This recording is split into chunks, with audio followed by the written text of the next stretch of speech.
bit by these insects, you might want to take something for the pain.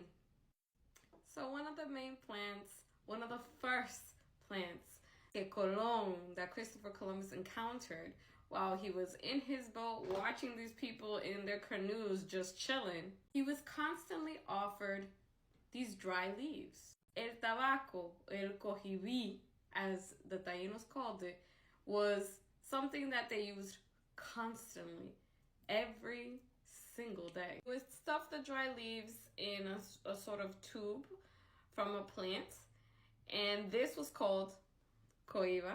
They would do this as a way of socializing. It was also part of their rituals. So some of their religious rituals involved smoking a lot of this to the point where they began to hallucinate. So usually the plants were cultivated near their towns called yucayeques. We know that the tobacco actually medicinal. It is also a narcotic, but it was used also to cleanse the body. So an anti-parasitic herb. And I love how Bartolomé de las Casas, or Fray Bartolomé de las Casas, describes how they used the tobacco.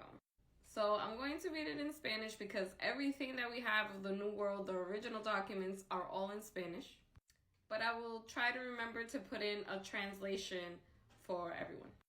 So he says, tenían otra manera de hierba como propias lechugas, y estas secaban al sol y al fuego, y hacían de unas hojas de árbol secas un rollante, como se hace un mosquete de papel, y metían adentro un poco de aquella hierba, y encendían el mosquete por un lado, aparte, y por la otra sorbían y atraían el humo hacia adentro del pecho, lo cual les causaba un adormecimiento en las carnes y en todo el cuerpo, de manera que no sentían ni hambre ni cansancio, y estos mosquetes llamaban tabaco. So from what we can understand, tobacco was one of the most valued herbs, and that's why the first thing they would do when they would see Columbus was offer him tabaco. And apparently this was a custom. So it was a custom for them, whenever meeting anyone in Orson, you would offer something to them. In other words, a gift. And for them, the best way to do that was to offer what they readily had. And apparently they carried this, especially the men, around with them always. And I was thinking, they walked around naked. How were they carrying these things? But apparently it was very normal for them to travel with packs of tobacco tied con un bejuco.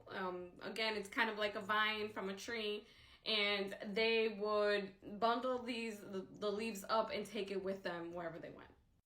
Later on, the Africans would also use el tabaco in order to relieve their exhaustion.